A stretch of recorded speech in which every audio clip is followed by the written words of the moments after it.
Cut the commute and up the convenience for your next dermatologist visit. Non-segmental vitiligo patients 12 and older can virtually discuss repigmentation with Opzelura ruxolitinib cream as soon as today. Get started on your pursuit for repigmentation with topical Opzelura. Visit Opzelura.com to connect with a derm to see if Opzelura is right for you. Provider availability may vary. For patients taking therapeutic biologics, other JAK inhibitors, or strong immunosuppressants such as cyclosporin, Opzelura is not recommended. Opzelura can lower your ability to fight infections.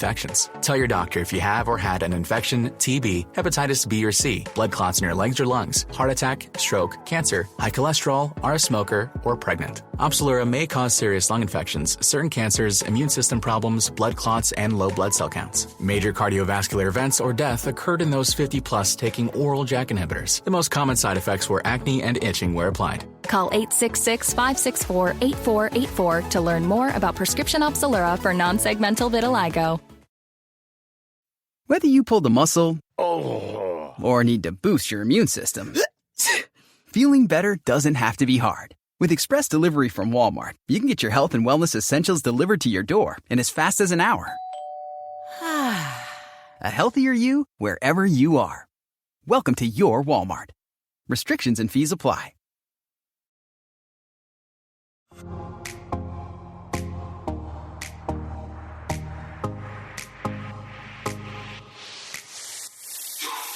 What is up, everybody?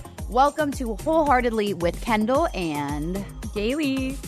And we are here with I don't know which episode number, actually. It's all kind of blurring together in the best way, and I'm here for it. So what is up? Yes, welcome back. We are so excited to be here with you, and I am extra excited today because I can't believe I finally get to say this, but this Friday, November 8th, my rug line is launching. You will be able to buy my rugs. I have been pouring my heart into making these. It's Galey Alex by Livabliss. You'll be able to buy it on Amazon, on Wayfair, on HomeDepot.com, all of the places, and it ships free. It will get there quickly, and they are so beautiful. I made these really vintage weather designs, so you'll never see traffic patterns, but they're also neutral, so they can work in bedrooms, living rooms, all over the place.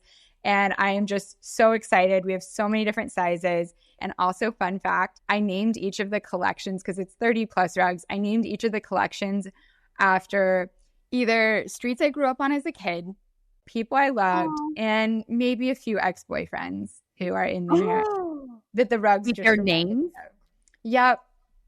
So I use like a last name or a first name, and they're just like woven in there. So yeah, I've got literally woven storytelling to my exes. It's like love letters to my exes in this collection. You Taylor Swifted your rug collection. This is epic. I totally did. Also, isn't it kind of funny? People are going to be walking on them. So maybe it's you having the last laugh that finally like they had walked on you and your energy for a point in time, and now everyone else is kind of there's a couple of names that I thought about that. I'm like, people are gonna be walking all over you like you did to me, but they're gonna love it. Now you're turning it into something positive. Yeah, like sometimes people break up and they're like, Voldemort, I'm never saying that name again, and I'm like, oh no, I'm not giving it that much power. I'm putting your name on my rug line. Boom. Rug drop.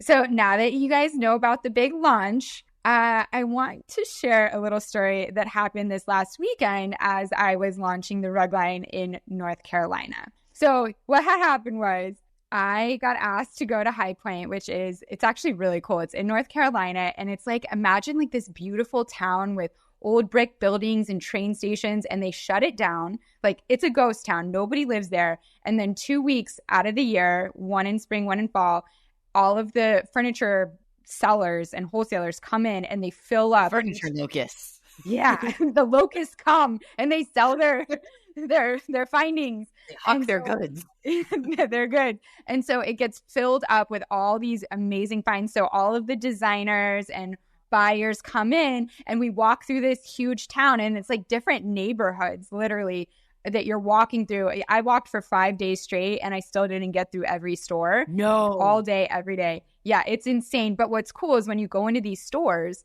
they have champagne, and they have these long tables with all of the best like shrimp kebabs and skewers and green beans and all of the carrots, everything. Like it's just, and every store. So it's like bougie home goods with Costco free samples, but 5 stars. Yeah, but they're like, and they're just trying to bring you in. And so High Point brought me in to be their style spotter, which means I need to walk all of the neighborhoods and I needed to find 5 items that were my best picks, and then I give them an award. So that now means that Galey, for 5 days, has to go into as many stores as possible. And I like food. So when I go into these stores and I see these long spreads, I'm like, ooh, I want to try that and that and that. And so Maria, who's my right and left hand and travels with me everywhere, she's a veteran. She's been to these and she's like, Galey, do not eat anything off the table other than like grapes, carrots, and pita bread. If you eat anything that looks like it should be hot or was cold or is going to be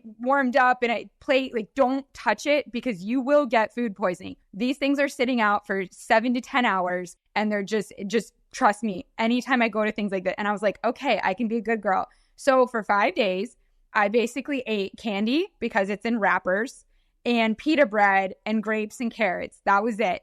And the second to last night, which was before the big meet and greet I was doing where I'm going to hug hundreds of people and do photos and stuff, I go to my first dinner and it's like a full meal sit down. I haven't eaten really in days because I've been so scared of getting food poisoning before the meet and greet, which is like the number one reason I'm there, right? Well, and to sell my furniture line. So I am going out to this dinner and I'm just thinking, I am so excited to get a full meal. This is going to be amazing. And I go through the menu and I'm torn between 2 things. And I was like, you know what? I'll get the curry. Like I love curry. So I get the curry. I basically lick the plate because I was so hungry. Yeah. And I'm so excited. My tummy is full. I get ready. I get back, go to bed around 11:30 p.m. Maria is in the bed next to me because we're sharing a room.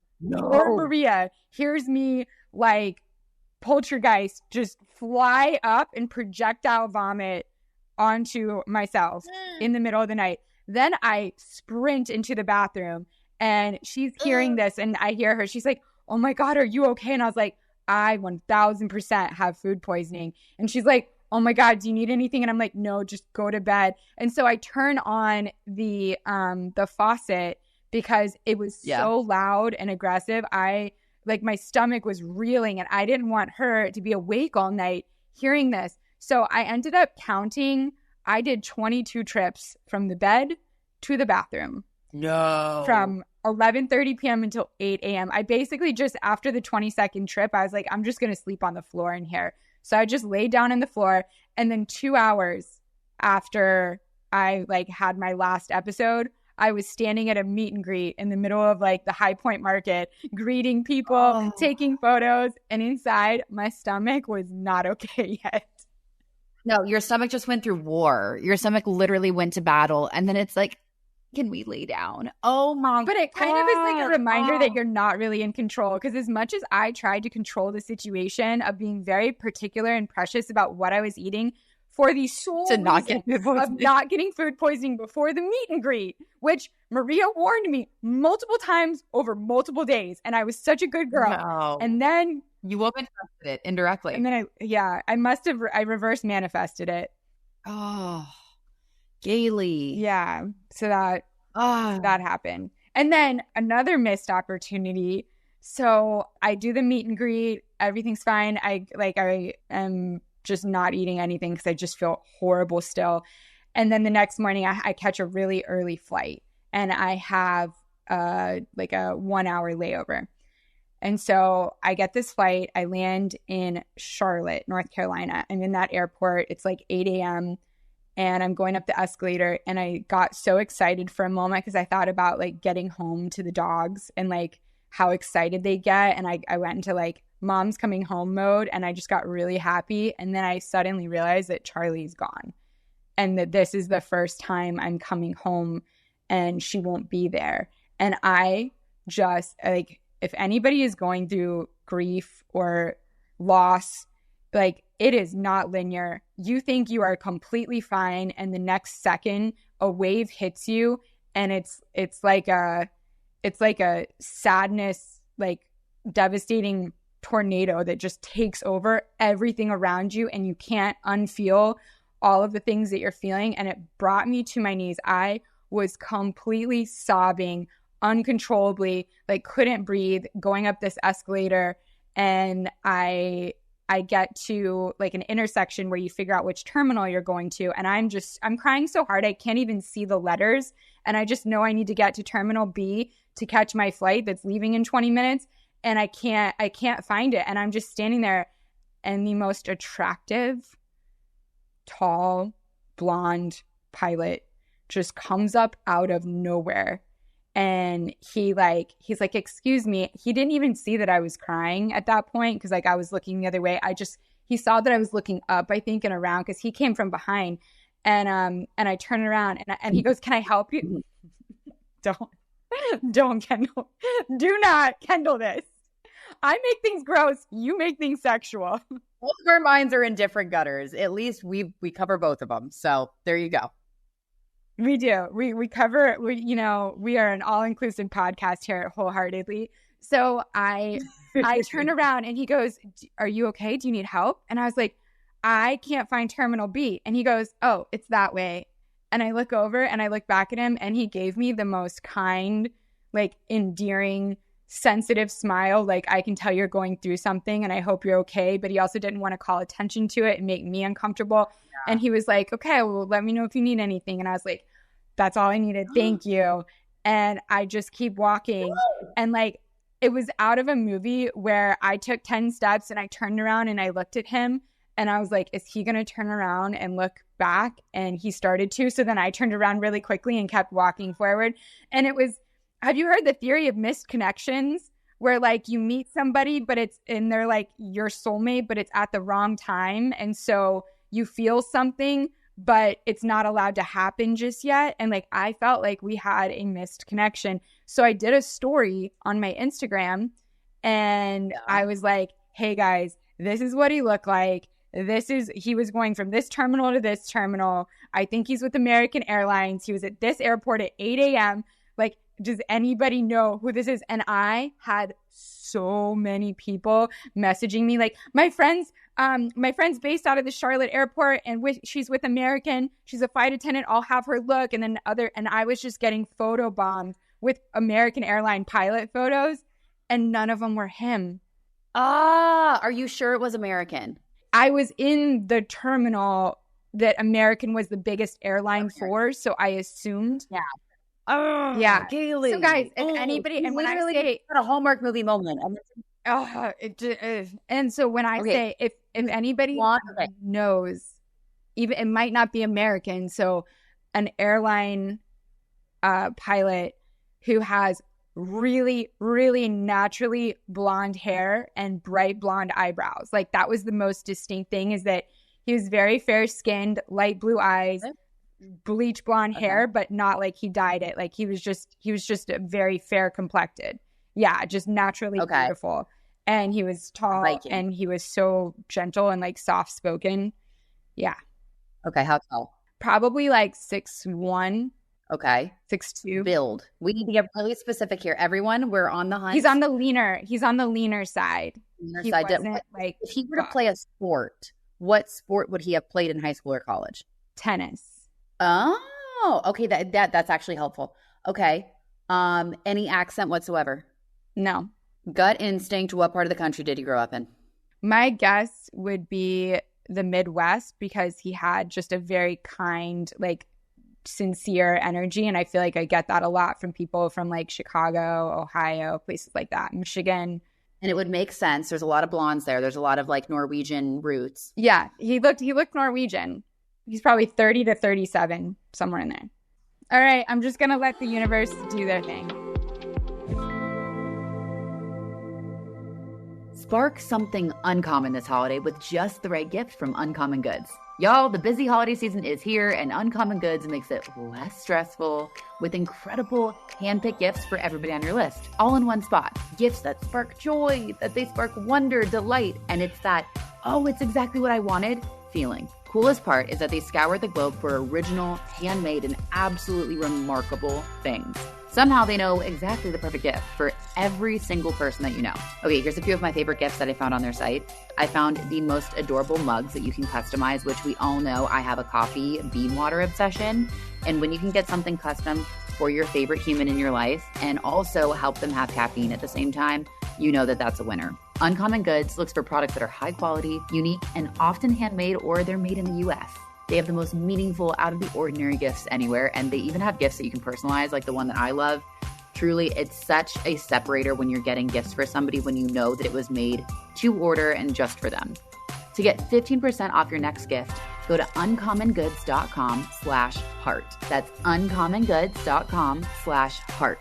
HEART for 15% off. Don't miss out on this limited time offer. Uncommon Goods, we're all out of the ordinary.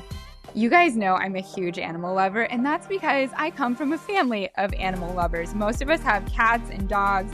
I don't have a cat, but my little sister does. She's had her for years, and it's one of her favorite people. I sent her kitty litter to try out a couple months ago, and it has gone spectacularly, which is why I want to introduce kitty litter to you all today. Her number one favorite thing about it is that she said it doesn't have that chemically smell like most kitty litters do. So when it's sitting in your room, it doesn't make the whole room smell like there's a litter box in there. It's also great because Pretty Litter has a non-clumping formula that traps odor and moisture. It's ultra absorbent, it's lightweight, low dust, and one 6-pound bag works for up to a month. And if that wasn't enough, Pretty Litter ships right to her door. She never runs out. She doesn't have huge kitty litter bags taking up space. And even better, she doesn't have to lug them from the store into her car every other week. Pretty Litter's amazing. You have to try it. Go to prettylitter.com/wholeheartedly to save 20% on your first order and get a free cat toy. That's prettylitter.com/wholeheartedly to save 20% on your first order and get a free cat toy. prettylitter.com/wholeheartedly. Terms and conditions apply. See site for details. Any other suitors? Any other potentials? Oh, I got the sweetest surprise last night that I did not see coming. So Elliot, who you college Elliot from college, I got a little box in the mail and I was like, what is this? And it smells amazing. And I open it up and it's a candle from some special little store in Charleston, South Carolina. And the scent of it is champagne and it's white and it's really cute.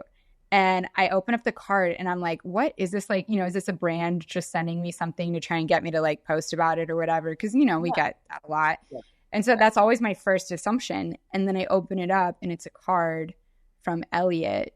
And he said, this is a candle from the store that, my mom and I, who sadly she passed away a few years ago and they were very close. And he's like, this is from the store my mom and I used to go to in Charleston.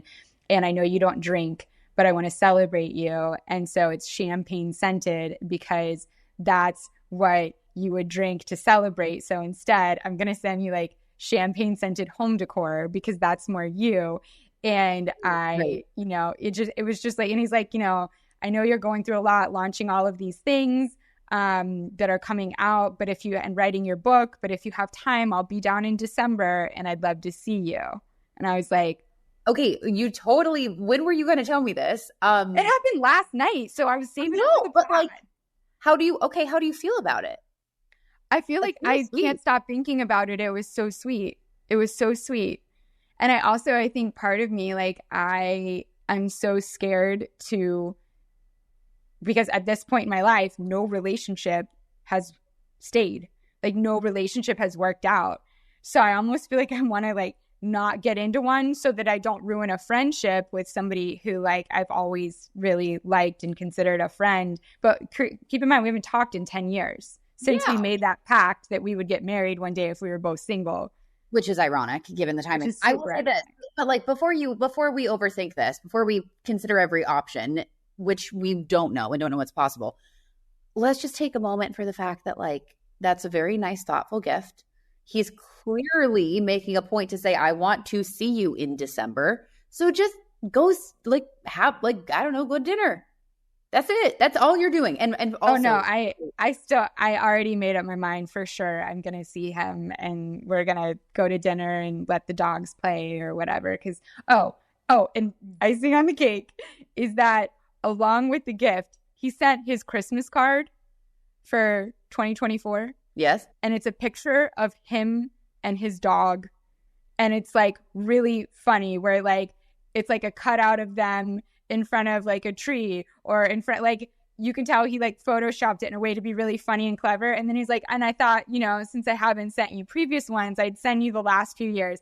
And then I get all his other from like 2020 Christmas cards, and it's him and his dog all dressed up. The dog is dressed up. They're in matching sweaters. And I'm like, this guy loves his dog so much. This is so wonderful. Galey, this is a hard pitch. Like, okay, hold on. I love that you're playing like, yeah, I don't know. Like, I'm like, hello, this dude is full on. This is like a full court press. He's like sending you all the photos of him and his dogs. Joe, hi, I really love my dogs. I've loved my dogs for ages. Here's this thing. I know that you don't drink, but if you did drink, and it's a white candle, guys, if you don't know Galey, that is the only color candle I accept. The only color candle, the only color flowers, the only color anything. Everything is beautiful and bright and clean and pure and white and stunning. Like that's the thing with Galey's personal style and her home decor. It's always like very airy, earthy, but airy. Yeah. And so that's okay. And I just have to go back and backtrack one thing. You said a very important point that I think a lot of people feel this way, right? That's like, well, none of my relationships have worked out. So let me just explain something. 99% of relationships won't work out because you don't end up marrying the person. Like, I think we put so much pressure, like, is this going to work out? It's like, let's just look at statistics. Odds are it won't. So when it does, you finally found it and you're great. You're good. You know what I mean? I feel it's so funny. We're like, well, nothing's worked out up until this point. It's like, yeah, because you're not supposed to marry him. But then when you meet the one that you are supposed to marry, then that offsets all the other ones. Like, it's kind of a zero-sum game with relationships. It's like you're going to either end up breaking up or getting married. And most of the time, you're going to end up breaking up, which is okay. So just send it, dude. Like, this is exciting. So we have a pilot that, full send, yeet into the abyss of what's going to be. Look, you're both single. You're both still not married. You both have been friends since college and you haven't talked for a while. Who cares? Do it for the plot. Like, see what the hell happens. I'm gonna make bumper stickers, which, by the way, nobody should put a bumper sticker on their car. But if I made a bumper sticker, it would just be "Do it for the pod." That's my slogan for 2025. I'm just gonna say yes to everything and do it. So we need to talk about, because I'm a boring, practically married woman over here in the best way. Alex and I are careening in different areas of the world constantly. However, what? You will never, ever run out of things to talk about. I have never been friends with somebody who can talk so much about anything. You are just lying out of your butt right now. I'm boring. I have nothing to talk about. You liar. No, I'm saying like in terms of like drama in relationships or any fun, juicy shit, because it's like you had drama with your realtor last week. You have drama. Oh my God, guys, I have to update you. Yes, I have to update you. So Ducky, did we call her Ducky? Yes, we called her Ducky. You guys. Okay. So Ryan Surham saved the day, right? I'm working with one of his real estate agents. Thank God. He's fantastic. We're going to get this thing handled. However, in the process, we're still waiting for the unconditional release to be signed from Ducky and her team so we can move on. This woman continued after she said she was going to remove the listing, after she said she was sending over the unconditional release form. She then sends me 2 emails that saying, I need access to the house for a showing, da-da-da-da-da-da-da-da. I'm like, I'm so frustrated at this point. And I was like, how did she not get the memo? Like, you made it crystal clear. She's just choosing to not see the memo. This is like the level of arrogance is like, I'm just going to stonewall you so much and gaslight you so much, you're going to believe into my reality. And I'm like, sweetheart, you are messing, it doesn't work with me. Like it does not. Like, we're in 2 separate planets, whatever. So I literally had to write down, I said Ducky, comma, not Ducky, obviously not her name, but we're going to protect her identity because we're not vitriolic like that. Anyway, let me make this very clear.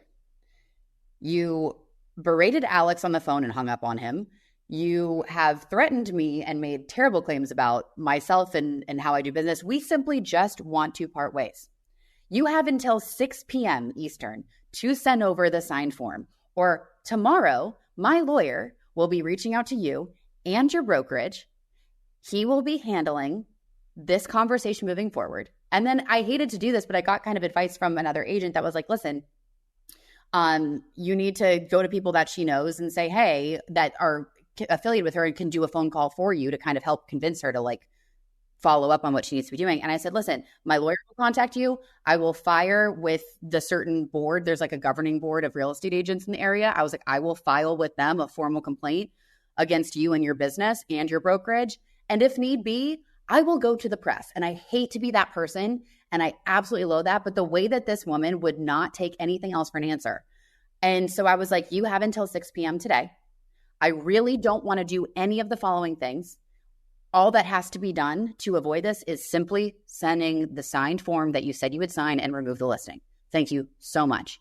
So then it's crickets. So I call the developer friend of mine who connected me to her originally. Remember how you're like, oh, you should call him? Yeah. And I was like, I'm going to start drama. I don't want it to be weird.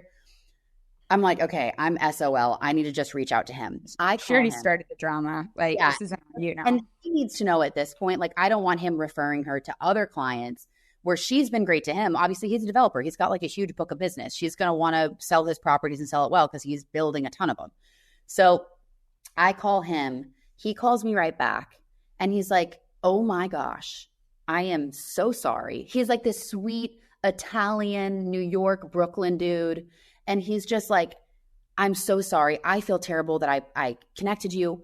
I'm going to call her and I'm going to stay on top of this. We're going to figure this out. You've been through crap with your builder. Now with her, this upsets me.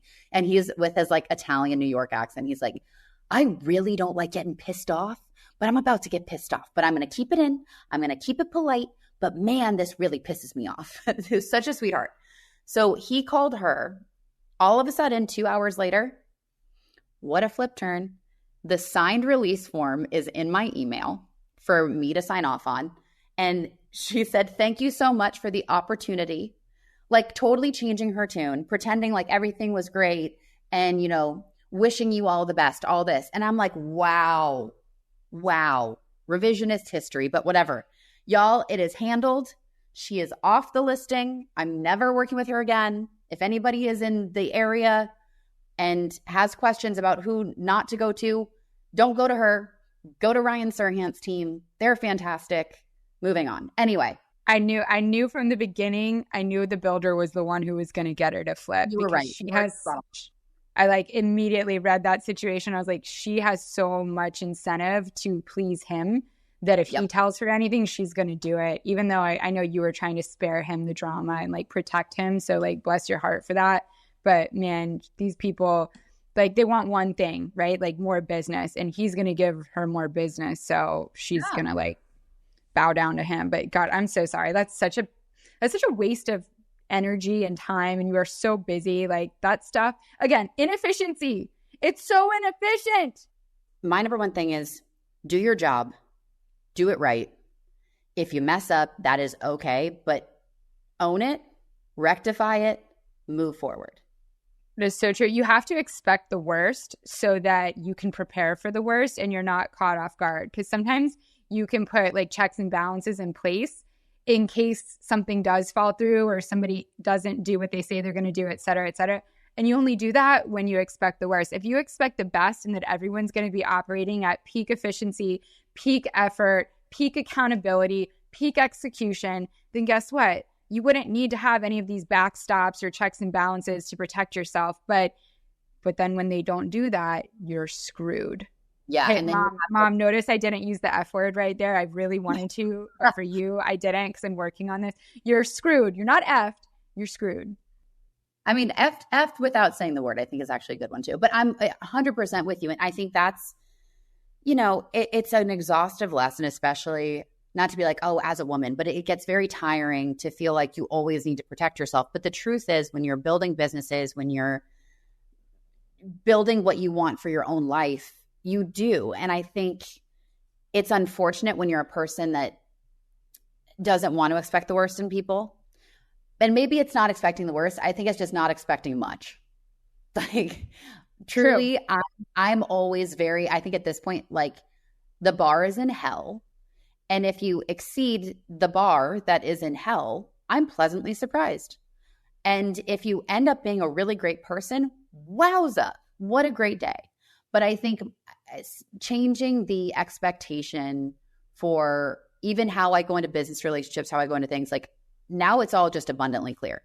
Like, this is what we're doing. This is what we both expect of each other. This is how this is going to operate. You have to do all of that up front. And I even think that that goes to any form of relationship, being very clear with what those expectations are and having the quote unquote uncomfortable conversations. I don't think it's uncomfortable to say, this is how I operate. This is what the expectation is. And this is just the foundational standing point.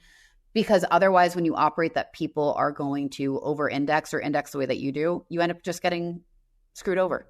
You know, it's interesting, right? We're talking about protecting ourselves in business and in work relationships. But as women, there's so many ways that we need to protect ourselves. We need to protect ourselves emotionally, because I think we do feel and process things different than men in general. Which means we are more prone to get hurt if we make ourselves vulnerable emotionally. I think that physically, we are at a permanent disadvantage of feeling safe, right? They always say, like, men have no predators, but we have one, and that's men, just because physically, right, we can't really compete. I mean, I wouldn't want to face you in a dark alley, but like most women. But could someone pick me up like a little Tic Tac? Yes. Could I kick and scream and cut and punch? Sure. But I don't have my stature on my side. Like, I know where my weakness is, and that is in my pocket-sized being. It's so funny. We all have these like delusions of things that like we would be good at. In my head, you know, I know physically I am not built to throw a punch, but I'm like, okay, I might be able to outsmart them mentally. If I need to like convince them that we can get into a relationship or whatever it is that they're trying to get, like I will full on play that game to save my life or my dog's life or whoever is at risk. And then I'm like, and then the other thing is, if it's like a long distance run, I could probably like stamina outpace him, but I'd be screwed for the first mile because he'd catch me. But if it was like hey, if he can catch you after 5 miles, you're his, like, oh, I'm good. You will not catch me at 5 miles, but you will catch me in the first like 200-meter sprint. Okay, Galey, just a fun random question. Do you absolutely hate it when people are in your shower and they wash their hair and they leave the hair on the walls of the shower?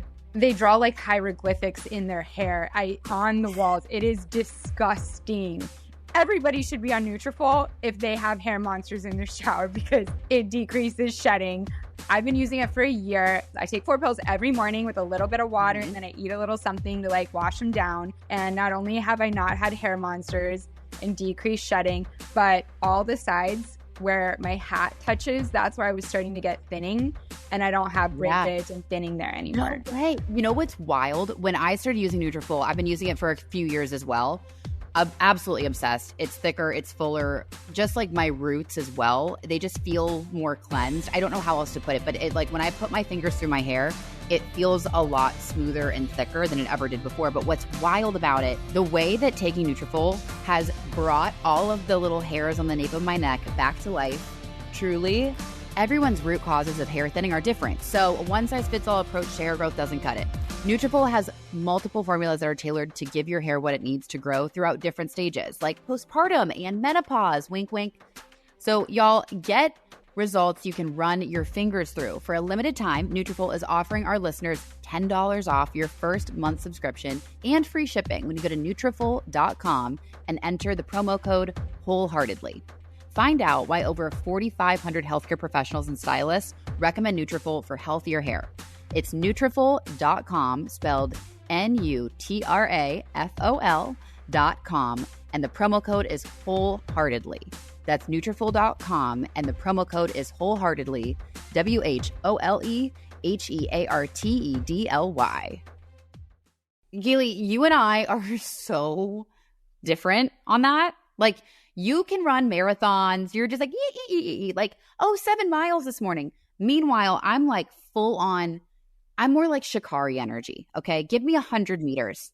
I will motor that 100 meters and just after that, like 400 meters, I don't know how they do it. I could not. I'm done. I'm dead. Nope, not me. So I will outrun them at first, and then we'll just like relay it, and then you just keep running, and I'll go hide in the bushes or punch them in the nuts. Yeah, I mean, in the world of fast twitch and long twitch muscles, you have fast twitch, I have long twitch.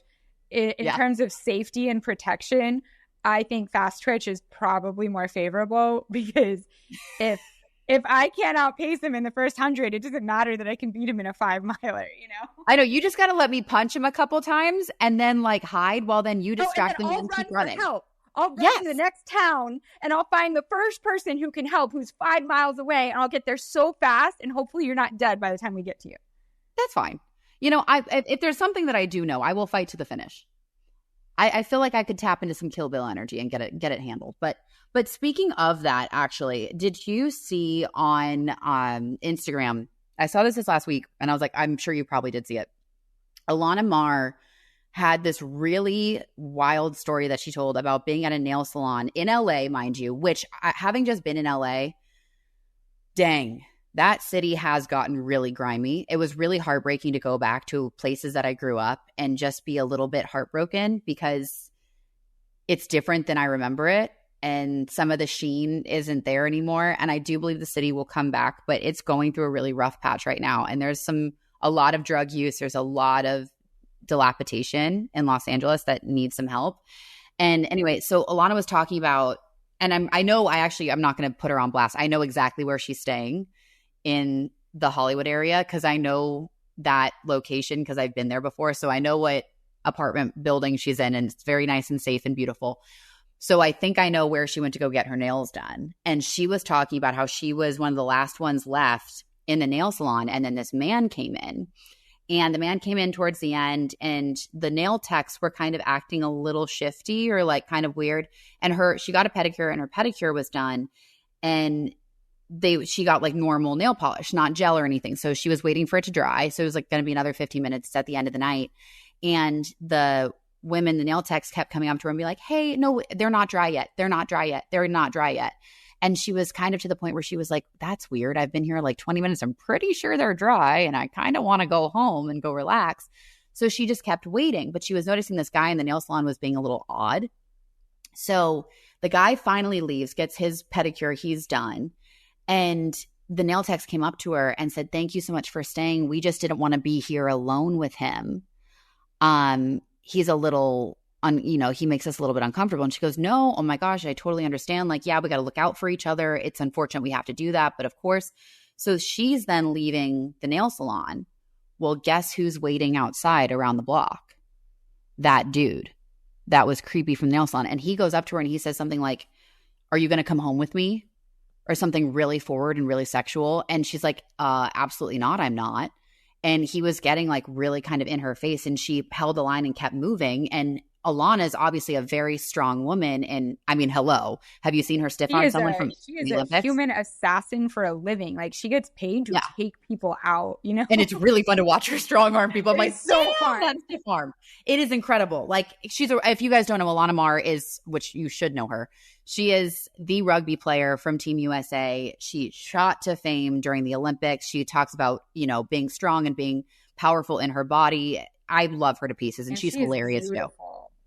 I think she's stunning. She's so feminine and strong and beautiful and striking.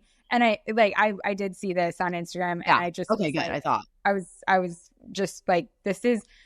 I think what my takeaway was that even if you're a 6'2", completely built badass of a woman, there is still going to be a man who is capable of making you uncomfortable and waiting in an alley and asking you to go home. And when she said no, he said, why not? And she was like, what?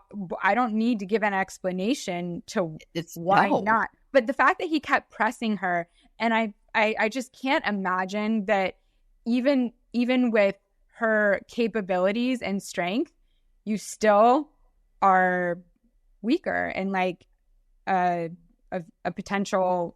You're perceived as an object. Yeah, you're perceived as something that someone else can take and can use, and they have the upper hand in the situation. And I think that's what's so frightening and frustrating is you have to always consider, how do I make my presence stronger?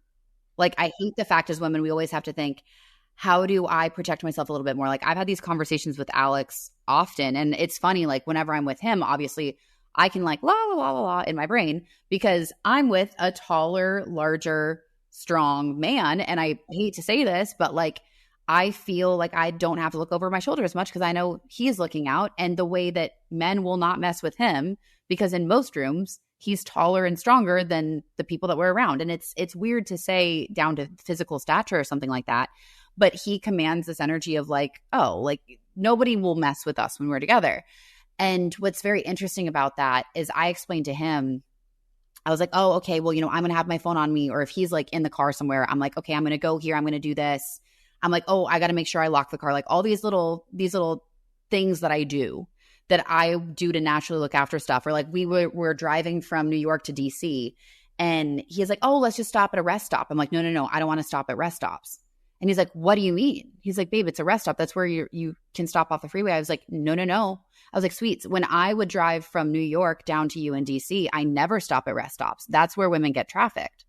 And he's like, wait, what are you talking about? And I was like, that's where most women get taken, especially on these freeways in the New York, New Jersey, Pennsylvania area. That's like the 90 is a huge feeder for trafficking.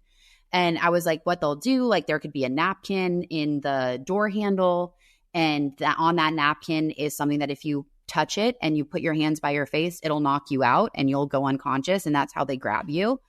Or don't pick up coins off the ground because that substance could be on the coins, and the next thing you know, the same thing happens. Or if there's a dollar bill, and people will sit there and watch for women and take them. So it's funny because he was like, oh my gosh, I've never thought about that. I said, yeah, if I'm alone, I will never stop at a rest stop. I usually go to some type of a strip mall where there's like a Target or something where there's a lot of people. And if I need to go to the bathroom and get food, I'll do that. And then I'll go through drive-through and stay in my car. Like, I do not make it clear that I am a woman going anywhere by myself if I can help it, especially on a thoroughfare. And it's just funny because we always are considering these things. We're taught to do that. We have that instinct to always consider all of the potential bad outcomes. And there's a whole group of people in the world who don't even have to consider that in the same light. And it's fascinating as a woman. I feel that so deeply because somebody tried to traffic me in the Fort Lauderdale airport. No way. During COVID, I cannot make this up. During the pandemic, I was flying to New York for our conference in December at Goldman. And I had a mask on. So you couldn't really see my face and my age. So anybody that wants to say like, you're too old to be trafficked, well, they couldn't really see me that well. They just saw my long blonde ponytail, and I was wearing leggings with like tall boots and a sweatshirt. And then I had a hat on, and then I had my mask. And there was a guy behind me going through the security check, and I kind of felt him, like that gaze. You just feel somebody that's looking at you. Makes you feel a little weird. And I was like, okay, just get through this really quick. And because I had to like lace up my boots after I took them off and I went through the security check, I sit down on a little bench right there with my carry-on, and I'm putting on my boots, and I've got, the face mask on. And he comes up to me and he goes, hey, where are you going to? And I go, because again, I'm not thinking I'm being trafficked at this point. And I go, New York. And he goes, oh, are you going there to model? Are you a model? And I was like, no. And he goes, are you sure? You look like you should be a model. And I was like, no. And I try to like start looking down and not make eye contact anymore to get him to like go away. And he goes, how old are you? And I go, I don't think that matters. And he goes, how old are you? And I go, and then he pulls his masks down and he leans in really close to me and he goes, tell me how old you are. And I was like, oh my God, this guy is creeping me out. And then he goes, are you going to New York for work? Do you live there or do you live here? And I go, I'm going for work. And later I find out from the police that he's trying to figure out if I'm going home to New York or if I'm leaving Fort Lauderdale that's home and going to visit. Because if I'm going somewhere that I'm visiting, people won't notice that I'm gone as quickly as if I'm supposed to be going home to my place. So they try to figure out your age to see what you're worth in the trafficking ring. they try to figure out if the place you're going to is home or a destination trip. And so he was like excited to hear that I was going there for work. So people in Florida that maybe live with me aren't going to notice that I'm gone as quickly and report it. And so I go and to get on the plane, and he's on my same plane. No. Oh gosh. And as soon as I write a little note to the flight attendant that says, please talk to me discreetly after everybody sits down. And so when I walk onto the plane, I hand it to the flight attendant, and she reads it, and without even like, doesn't look at me, doesn't make any sign, almost like she's done this before, just puts it in her pocket. And she's like, keep like everybody, keep going on. And then as soon as everybody sat, she came over to me and she leaned in and she goes, ma'am, is everything okay? And I told her what happened. The guy who was sitting next to me goes, I'm actually a retired NYPD. And this is 100% a trafficking scenario. This is exactly what they do. Fort Lauderdale and Miami Airport have the highest case of trafficking incidents. Yeah. And he goes, because you see the signs in the bathrooms and stuff. And he goes, did he get really close to you? And I go, yeah, he leaned in and pulled his mask down and was like trying to force me to tell him my age. And he goes, he might have air tagged you. So that means that even when you land, wherever you go, he's going to be tracking you and find you. And he's that like, so my friend. And he goes, so here's what we're going to do. And also the flight attendant said, sit here while everybody deplanes. And as soon as you see him, I need you to like touch your hat and give me a sign that that's the person. And then I can figure out like what seat he was in or whatever. Yep. So she went back and like looked at, I described what he looked like. So she kind of knew which. But it's hard because people have masks. Everybody was wearing masks at that point. Yes, everybody was wearing masks. But like he was tall. He was very dark skinned, like lots of hair. And so she was able to identify him. So she took down his information and then gave it to the NYPD guy who was sitting next to me. And then he said, what I'd like to do is when we get to the airport, I'm going to escort you out of the airport to your car. And here's my number. Let me know when you get to your hotel. Okay. And so it ended up like, I ended up being okay. And like, the guy kind of saw that I was with this other guy sitting next to me. So I kind of figured out what was happening. But my God, the way the flight attendant didn't even miss a beat because she's experienced this. And the way the guy next to me was able to validate it, like, yeah, so this is why he's asking this. This is why he's asking this. This is why and I was just like, oh my gosh, people need to understand this. So moral of this story, guys, act quick and ask for help to anybody around you because chances are they're good, not bad. And they're better than the person who's coming for you. Number 2, don't give any identifying information whatsoever. And the second somebody starts asking you about that, that should throw up a huge flashing red light of like, beware, this is not normal conversation. And they literally might be trying to traffic me. I thank you, 1, for saying that. And 2, that's exactly it. My mom always taught me this too, because I was driving around Los Angeles at a young age. I'd be going, to auditions or things like that. Once I became old enough, she would usually go to auditions with me. But once I was old enough, like 17, 18, I was like, no, it's fine. I got it. The number one thing is always to remember, like when you are going up to your car, like I would always pretend to take a selfie and be obnoxious. I would be looking behind me in my camera to make sure that there was no one watching me walk to and from my car alone, especially like when you're parking in garages. Always park where it's well lit. Always park close to, if there's like an attendant at the garage or something like that. Do not go into empty stairwells by yourself. There's a lot of things to do to kind of stay alert and stay about it. But especially if you have the freaks or the heebie-jeebs or something doesn't feel right, always go, like, drive to the nearest fire station, pull into like the nearest police station. The number one thing is like these people want you to be scared and want you to minimize yourself. It's kind of the same thing if you're in the wilderness and you see like a bear in the wilderness and they're like, well, you can't outrun it and you're not going to attack it and it's going to hurt. So you have to make yourself seem larger than life or play dead. Obviously, playing dead is an option when you're dealing with someone who could be trafficking or trying to do anything against you. So you hyper confident, make the eye contact, go immediately be like, what are you doing? Get away from me, getting loud, making noise, all the things that you are petrified of doing because you don't want to be a bother, right? Or like, oh no, I don't, what if I'm wrong? Guess what? it's not your job to be right or wrong about if this person has ill intent with you. It is your job to protect yourself. And if you're wrong, fine, then you're wrong. That person needs to learn that they're being a creep regardless. You don't act like that. Most of the time, though, you're not wrong. And if you feel like something's off, it is. Never quiet that little voice in your body and in your head that's telling you, I don't feel safe. The second you feel that, run. Even if it's something as simple as like, this happened when I was driving down to go and see Alex early in our relationship. I was going to pull off the freeway and I noticed this car was kind of like, he was next to me and then he was behind me and then kind of fell a couple cars back and then was close. And then I'd move a lane just to move a lane to see, and he'd move a lane. And I was like, I'm not liking this. So sure enough, I had an opportunity where I could have peeled off and gone on a different freeway that I didn't need to. So at the very last second, I peeled off and he kind of looked and then missed me and then just kept going. But that car was definitely floating and following me. And I was like, all right, my instinct was like, this doesn't feel right. This car is driving in a strange way. I've already seen this driver make weird eye contact with me. He's a solo male. This feels wrong. And, and I was talking to my mom on the phone and she's like, peel off and go to a police station, go to a fire station. Again, it's true. They will not mess with you if you pull into even one of those locations.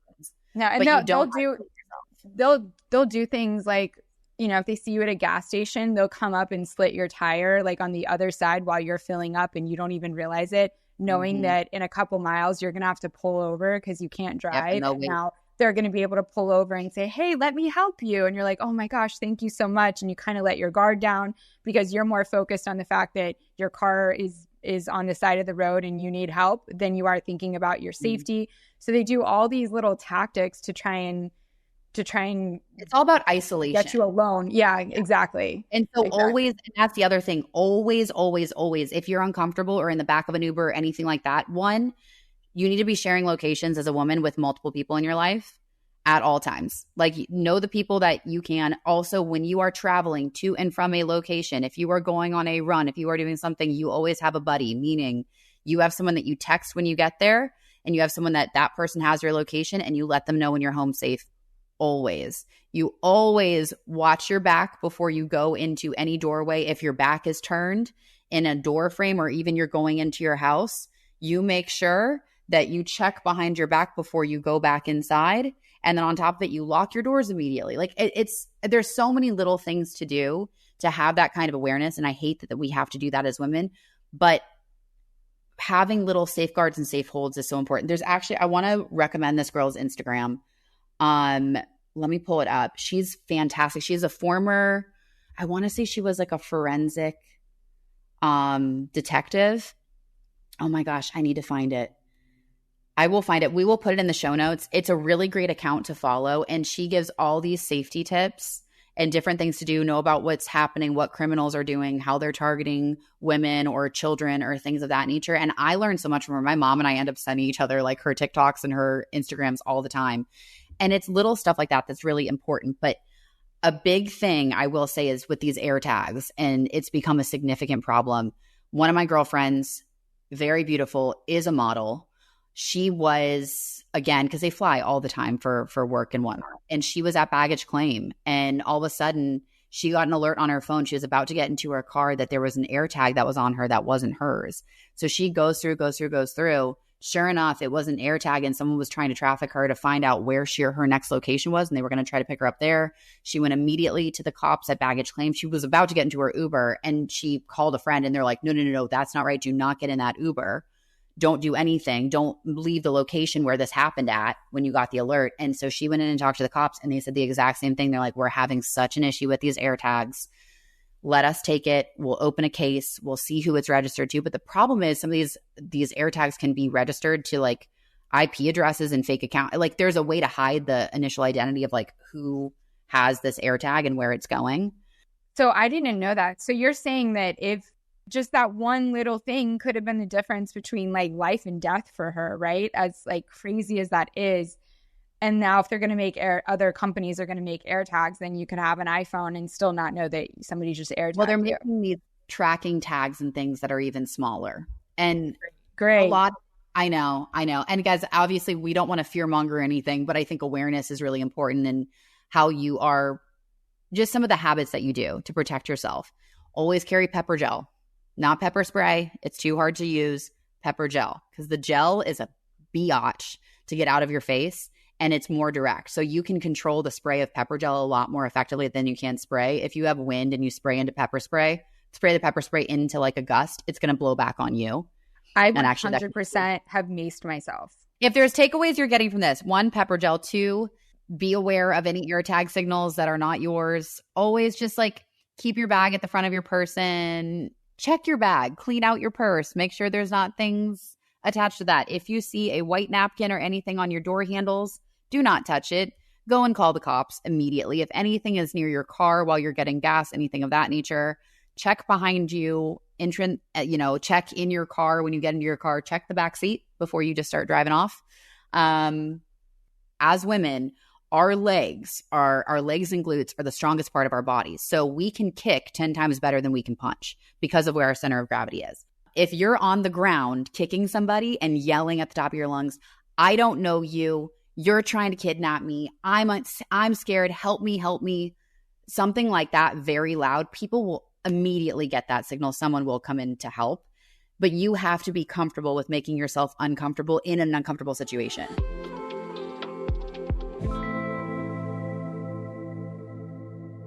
Americans take about 20,000 breaths a day and spend an average of 90% of their time indoors. The indoor air that we breathe can be up to, wait for it, 100 times more polluted than outdoor air, according to the EPA. I'm not just making this up. Indoor air pollutants can cause respiratory symptoms like sneezing, congestion, scratchy throat, and even more serious health problems like lung and heart disease. So, what's the solution? I'm introducing Air Doctor. It's the air purifier that filters out 99.99% of dangerous contaminants so your lungs don't have to. This includes allergens, pollen, pet dander, dust mites, mold spores, and even bacteria and viruses. Air Doctor comes with a 30-day money-back guarantee, so if you don't love it, just send it back for a refund. Well, minus the shipping. Head to airdoctorpro.com and use promo code WHOLEHEART, and you'll receive up to $300 off air purifiers. Exclusive to podcast customers, you will also receive a free 3-year warranty on any unit, which is an additional $84 value. Lock this special offer by going to airdoctorpro.com and use promo code WHOLEHEART. Wholeheartedly is brought to you by Progressive Insurance. Most of you listening right now are probably multitasking. Yep, while you're listening to Galey and I gab on and on, you're probably also driving, cleaning, exercising, which I love, or maybe even grocery shopping. But if you're not in some kind of a moving vehicle, there's something else you can be doing right now. Getting an auto quote from Progressive Insurance. It's easy and you can save money by doing it right from your phone. Get this. Drivers who save by switching to Progressive save nearly $750 on average, and auto customers qualify for an average of 7 discounts. Discounts for having multiple vehicles on your policy, being a homeowner, and more. So just like your favorite podcast, hopefully being us, Progressive will be with you 24/7, 365 days a year, so you're protected no matter what. Multitask right now. Quote your car insurance at Progressive.com to join the over 28 million drivers who trust Progressive. Progressive Casualty Insurance Company and Affiliates. National average 12-month savings of $744 by new customers surveyed who saved with Progressive between June 2022 and May 2023. Potential savings will vary. Discounts not available in all states and situations.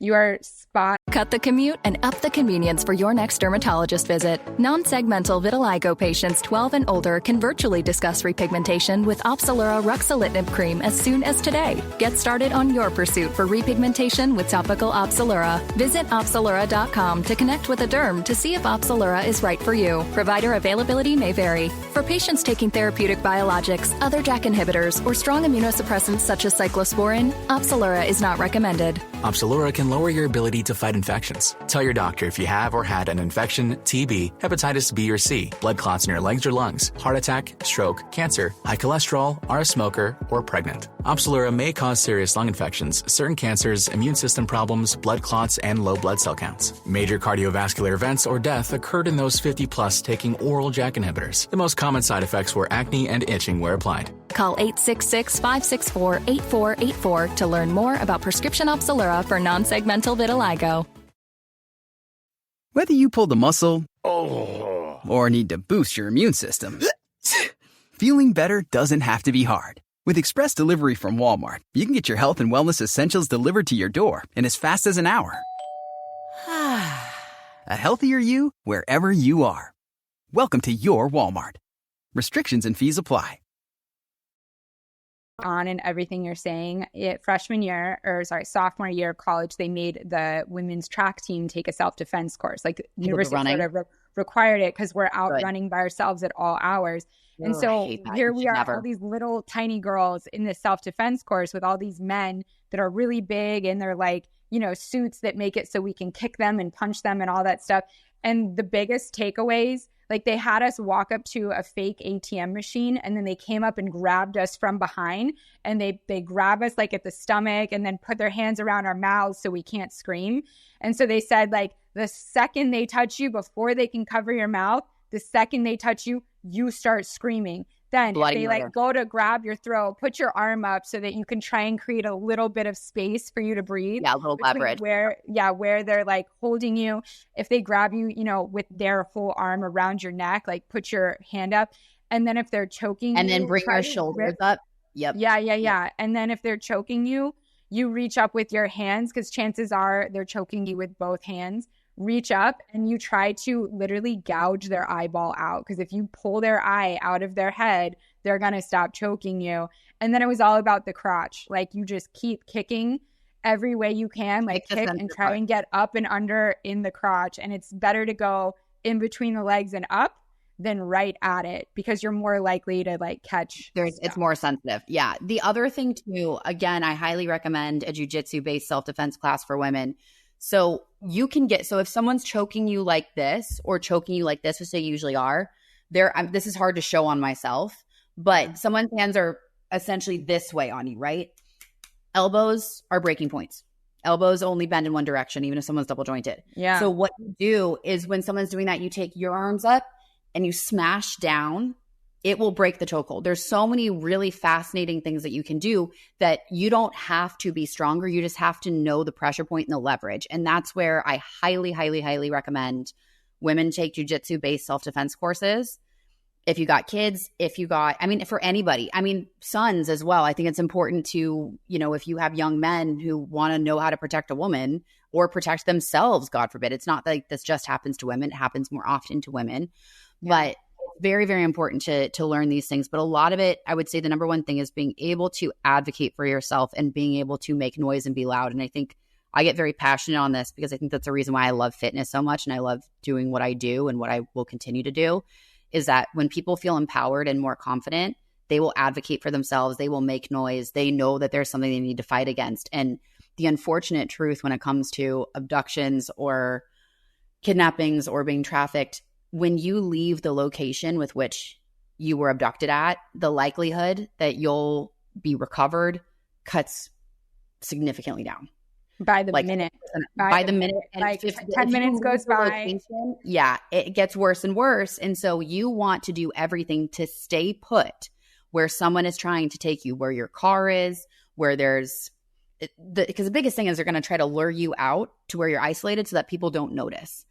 High traffic areas, one good thing about being out in public is you want to be out in public where there's a lot of people around because it's very difficult to abduct somebody when there's a ton of people. However, there's a threshold there because if it's a massive crowd and no one's noticing anything that's going on, it's actually easier to grab somebody because it's easier for someone to get lost in the fold.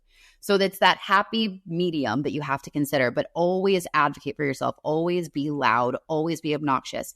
I would rather you be wrong in saying that in accusing someone of having ill intent against you than not speaking up because you didn't want to be wrong and now your life is in their hands. So scream and fight. Scream and fight. Like, do not just think that they'll be nice to you because you're being good or because you're being quiet or you're even like submissive. Yeah. Like you being submissive is only making them think that they're going to be able to get what they want faster and sooner. It doesn't mean that you're going to be able to live. So be loud, be aggressive, and be so careful with drinks and bars because I have heard so many horror stories. I've been roofied twice and it was at a gay bar in West Hollywood. Right? Like you don't even think I was with friends. where someone's going to try and get you, but they get one little drop of something or they swap the drink really quick. Like this is why having covers on your drink. And sometimes it's even like I've heard stories where it was the bartender who was doing that was okay. So I'm happy to say this story because I will never go back here. This happened to one of my girlfriends, Ella Hickless. She is a model, beautiful, fantastic. She had the same experience I did at the Abbey. And it's the Abbey in West Hollywood. It's a very well-known gay bar. And it's sad because it's a really fun time. I've been there, yeah. Yeah. I mean, everyone goes to, especially if you grew up in LA, right around Halloween, like huge spot, really fun. However, the 2 times I've ever been roofied in my life happened at the Abbey in West Hollywood. Once was when I was in college, and once was when I was out of college. I was working at a tech startup. We all went out together. I literally had 1 margarita. Thank God I was there with my workmates, because we were getting into an Uber. They didn't know where I went. I went to the bathroom. I was feeling really ill, but everybody unfortunately, a lot of people are inebriated, right? It's a bar. Everyone's dancing. Some people are doing other illicit substances that I do not do in the bathroom. So everyone's kind of off their rocker a little bit. So it's hard to notice a difference in disparate behavior. And so we were going, and my friend found, like, the Uber came and they're like, "Where's Kendall? Where's Kendall?" They found me. This weird dude was talking to me that I was like, I felt in and out. I didn't understand exactly where I was. This guy was like older, but not older, maybe 10 years older than me. And he was talking to me, and my friend from work grabbed him. She goes, "She doesn't know you were leaving. Thank God." Literally, thank God. Because within 10 minutes, we were walking towards the Uber. All of a sudden, I do this. My face goes straight into the curb, like this part of my nose smashed into the curb. Like I collapsed down and my head went into the curb. Thank God I didn't hit it harder. I could have cracked my head open. And I was gone. I mean, gone. The next day, I don't remember much. She got me into her apartment. At the time, I lived in Venice. She lived in Marina Del Rey. I was in her apartment, crashed overnight on her couch. She was super worried. I kept puking. Don't really remember that. Woke up with the worst, I guess you could call it a hangover in my life. It's like a hangover I've never had, ever. Like deep, sore, bone level sickness. My head felt really messed up. Started looking up symptoms. I was like, "Oh my God." And she goes, "Yeah, I think you were roofied." She's like, we were there for like maybe an hour. I'm like, "I know. I just had that one spicy margarita, whatever. Got it from the bartender." And sure enough, I called the Abbey. Of course, they don't do anything about it. My friend has complained to them. So many people have complained. I know so many people that have been roofied there. And what I've heard from friends is that a lot of the bartenders are in on it. And there's a special thing that you can tip the bartender, and then all of a sudden people will show up. Because the Abbey, it's a gay bar, but it's not a lot of straight people go to that bar. It's a community watering hole in a lot of ways. And I never felt uncomfortable by anybody in the gay community at all. I always felt safe and fun, and it was great dancing, great music. Everyone was having a great time. But unfortunately, there are bad people, and there are people who will help bad people do bad things. And so you have to be so careful. Like, it just makes me, I'm happy you don't drink. It's a huge reason why I don't enjoy drinking. I don't enjoy going to bars.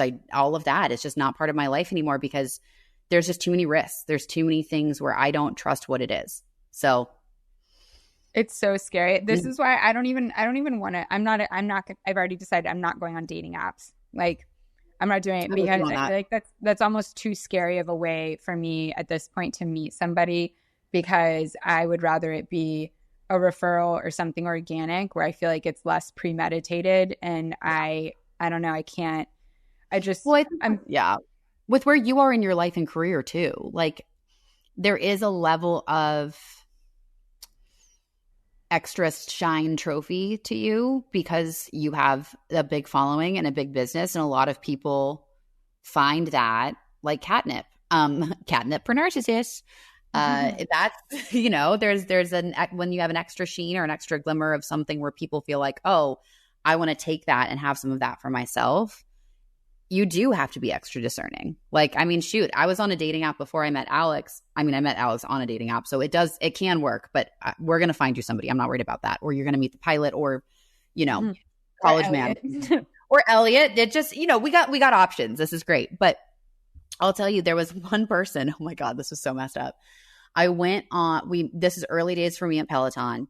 We went on a date in West Village, got drinks, whatever. That was fine. I had wine. He had a drink. He was telling me an investment banker dude or finance dude. I don't know. And sure enough, he was like, he was like, oh, what do you do? Pretended he had no idea about what I did. Granted, this was early. I didn't have as much of a following, but I had some of a following. It was like my first year at Peloton. And anyway, he's like, oh, yeah, no, I really haven't heard of it. Whatever, da-da-da-da-da. Next morning, I teach a 7 a.m. class. Guess who, quote unquote, surprises me and is in the front row? Back corner. Ick. This dude. Ick, ick, ick, ick, ick. Then he's waiting in line afterward to take photos and stuff. Give you a hug. And, yes, and just staring at me. And I was like, I thought you said you didn't know what Peloton was. And he's like, oh no, I kind of actually already like take classes and stuff. And he said it really loud. He was like, I loved our date last night. Da, da, da, da, da. And I was like, dude. And I looked over at the security guards that we had, and they were like awesome. They're like big brother, big sister energy, great people that we had at this is at 23rd Street Studio. So it was early days. And I looked at them and they looked at me and they're like, okay, Kendall's got to go, I was like, have a good one. And I walked off and I just had such like icky vibes. I was like, oh my gosh, this dude flat out lied, then shows up in my class, now kind of wants some clout for being there. I go down to the locker room and one of my teammates is there and I'm telling them the story. And I'm not going to say which teammate because I don't know if she would want me to tell this story, but there's another one of my female teammates. And I was like, oh my gosh, you won't believe. She goes, wait, that is so creepy. And she's like, show me him on Instagram. Like, who is this creep? So I show her and she grabs my arm and she's like, shut up. I'm like, what? And she pulls up her DMs. This guy had been progressively, creepily DMing her about how much he loves her Peloton classes and he wants to take her on a date and all that. So he was just trying to go on a date with a Peloton instructor. And apparently, me being the fresh meat that I was like, oh, I fell for it because I met him on a dating app and thought that he was normal and just worked in investment banking. LOL, I didn't realize that was early New York, guys. I didn't realize how problematic that job title can be, dating in New York City. So yeah. So I went on a date with a complete creeper who was harassing one of my teammates and I had no idea. So there you go. I think no dating apps are a good idea for you. I think we're just gonna go by word of mouth and referrals. We will trust you guys, wholeheartedly pod listeners. Yeah. We know that you have our best interests. We want Galey to be in the happiest, healthiest, the man, the one. We're ready for her to find the one. So we can help her find the one. We trust you guys. But everyone else, absolutely not. Yeah. I'm not trusting the apps, and I'm sorry that you had that experience. I've had a couple really bad dating app experiences, but I think we need to get to the WIG, the Wholeheartedly Instagram. I think we need to get to our Q&As there because you guys had so many great submissions. And what I love about this is that they're not all just physical. I was going through them earlier. We asked, what are you guys doing to protect yourselves physically, mentally, emotionally? I couldn't fit spiritually in there, but go ahead and include that. And you guys wrote so many things that just really resonated with me. I think my favorite one was, she said, how I protect myself. I ask myself, am I going to be resentful? ? Before I say yes to something. And I was like, this is so true because that's protecting your time, your energy, your space. There's so many things that I say yes to, and immediately I'm like, ugh, why did I say yes? I don't have time, or I'm not really that invested, and I'm going to be half-assed when I show up because I don't want to do this, and I'd rather just be home with my dog. Like, this is like, I'm going to be resentful. And so I'm not protecting my space and my energy by saying yes to be a pleaser. So I think that's a great way to approach it. Just like when somebody asks you something, pause. Am I going to be resentful for saying yes or committing to this? And if the answer is yes, then don't do it. There was this really cool clip I saw on Instagram, and I think this one was on a podcast. Again, my recollection of people's names today is absolute terrible. But you're running on no sleep. I'm running on no sleep, guys. This is not. We need to real thing. I left my suitcase in the middle of a New Jersey airport because I was That's no true. sleep. Like, you forget things. It's a real thing. That is very, very true. So what this woman was saying in her response was that she started reframing her life in reference to not yes or no, but to expansive decisions versus contractive decisions. I thought this was really interesting. And she was saying how, when you have like a crush on someone or something and you get like the butterflies and you like lean forward and you're excited for that next moment, and it feels the possibilities are expansive and open, versus when someone says something that gives you the ick, or someone like the guy that was looking at you in a weird way and you just contract and compress and you pull away from it. She said her life really changed when she decided to ask, not is it a yes or no, but is my doing this going to be expansive, or is it going to be, do I have a crush on this decision or this outcome, or is it going to contract me? And I thought it was so interesting because I think with yes and no, we can feel obligated in either direction. But with expansive and contractive energy, it's much clearer for us what we actually want to do rather than what we feel obligated to do. I think that's brilliant because sometimes we have a hard time really understanding our emotions because we can't see them. So what you're doing is you're putting a visual to that feeling.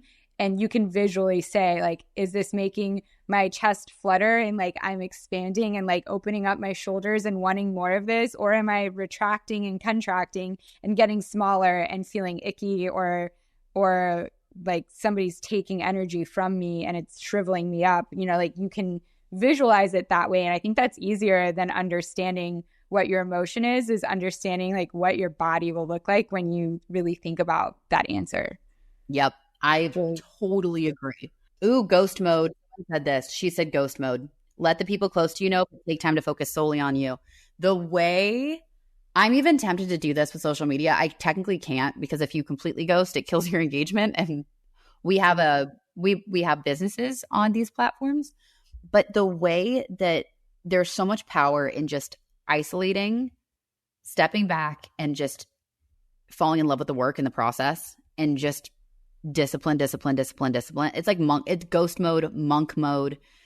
I had a call with my friend a couple weeks ago and told him like, hey, like we had a FaceTime, gave him some advice, whatnot. And then he sent a couple images for me to look at, but frankly, I didn't have the time to give him feedback.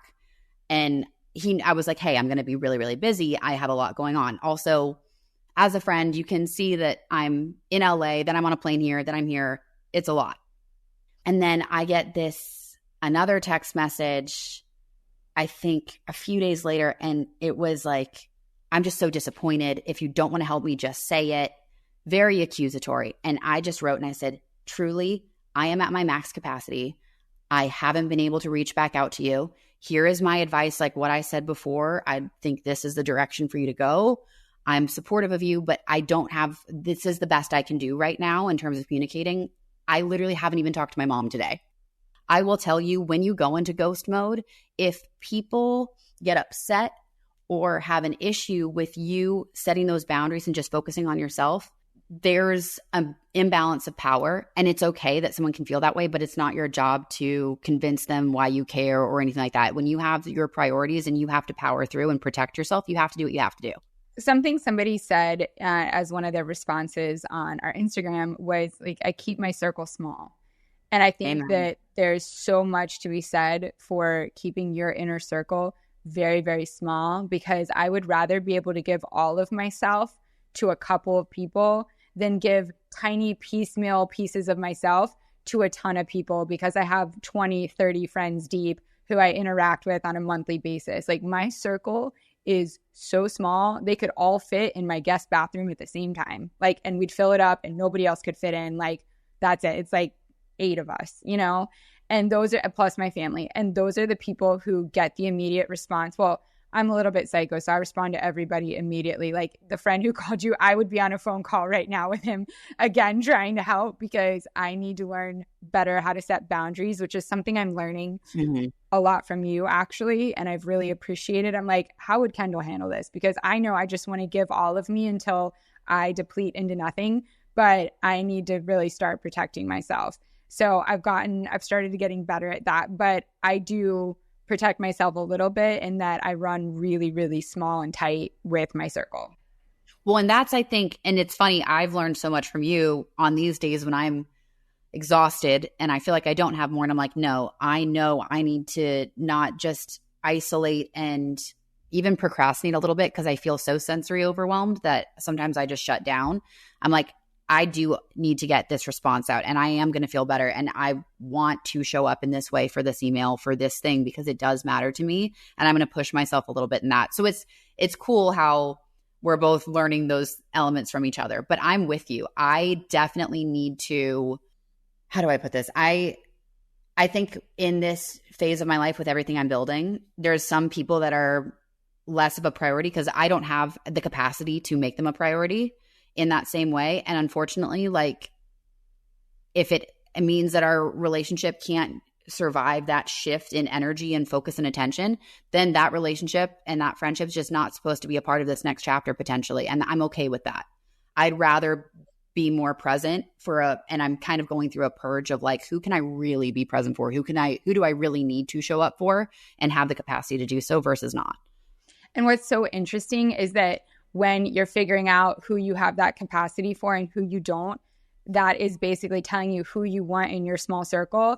And if you're really that close with the people in your circle, you better believe they are not going to be calling you in the middle of your hell week or hell month and demanding so much of you. Kendall, I know you have been so busy lately. I literally wait till the very last minute to text you and be like, hey, what topic do you want to cover this week on the pod? Because I feel so bad that I'm going to be sending you a text and I know you're going to be like, oh, I don't want to think about this right now. Or like, I don't want to come up with a question for the wig, but I also don't want to do anything without you because we are very much a team in everything we do.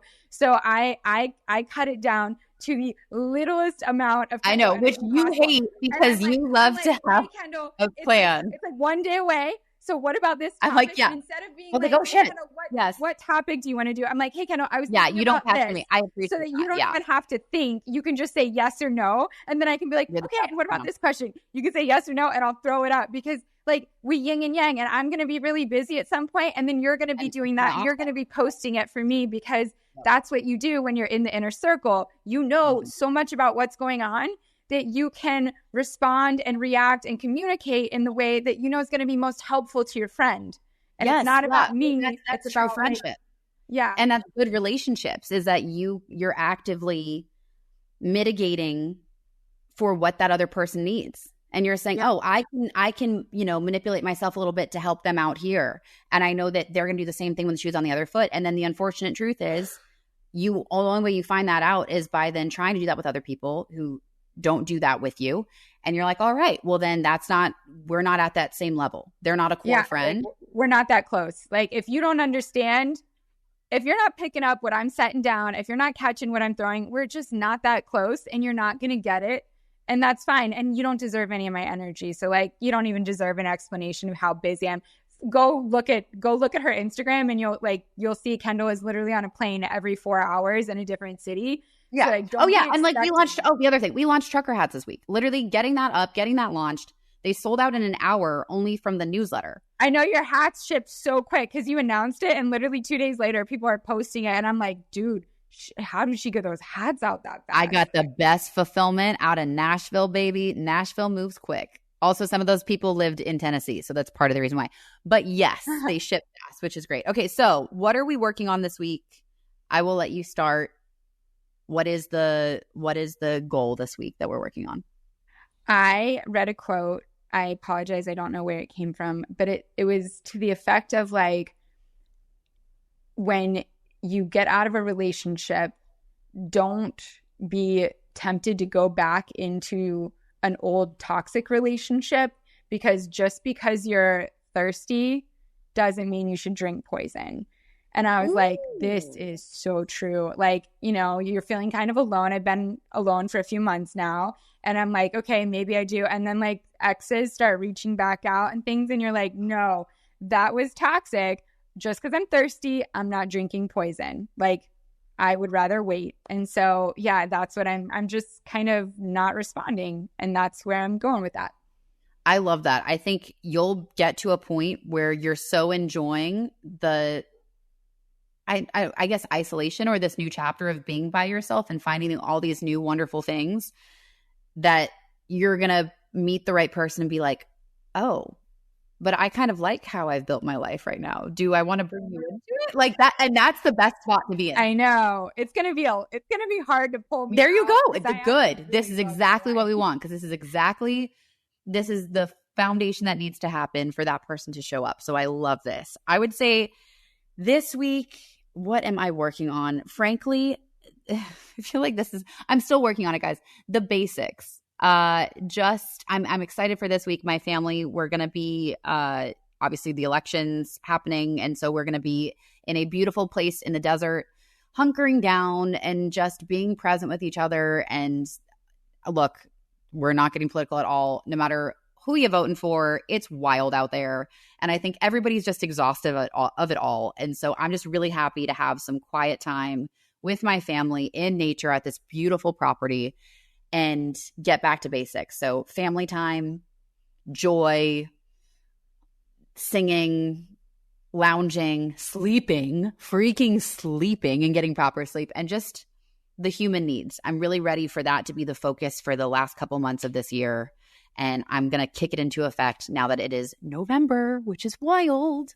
It's wild. I feel like you're always chasing your Kendall childlike energy because you have to do grown-up stuff so much. And so I hope you find that. I hope you find that as you're there and you're just relaxing and you're kind of shutting things down.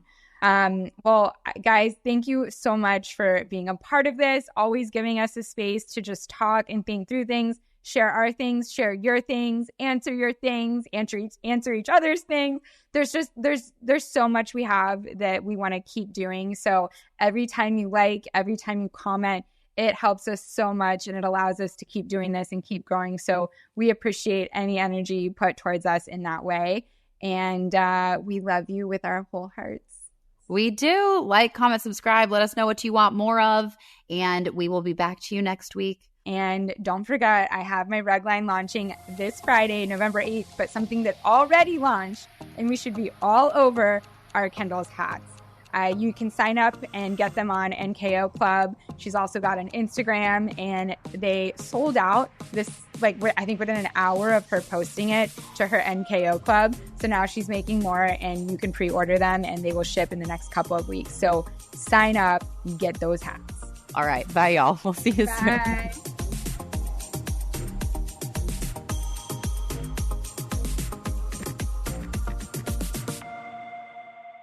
Cut the commute and up the convenience for your next dermatologist visit. Non-segmental vitiligo patients 12 and older can virtually discuss repigmentation with Opzelura ruxolitinib cream as soon as today. Get started on your pursuit for repigmentation with topical Opzelura. Visit Opzelura.com to connect with a derm to see if Opzelura is right for you. Provider availability may vary. For patients taking therapeutic biologics, other JAK inhibitors, or strong immunosuppressants such as cyclosporin, Opzelura is not recommended. Opzelura can lower your ability to fight infections. Tell your doctor if you have or had an infection, TB, hepatitis B or C, blood clots in your legs or lungs, heart attack, stroke, cancer, high cholesterol, are a smoker, or pregnant. Opzelura may cause serious lung infections, certain cancers, immune system problems, blood clots, and low blood cell counts. Major cardiovascular events or death occurred in those 50 plus taking oral JAK inhibitors. The most common side effects were acne and itching where applied. Call 866-564-8484 to learn more about prescription Opzelura for non-segmental vitiligo. If your day sounds like we need the report ASAP, you deserve Modelo. If you've persevered through 2 more reps, 2 more. You deserve this ice-cold reward. Modelo, the mark of a fighter. Drink responsibly. Beer imported by Crown Imports, Chicago, Illinois.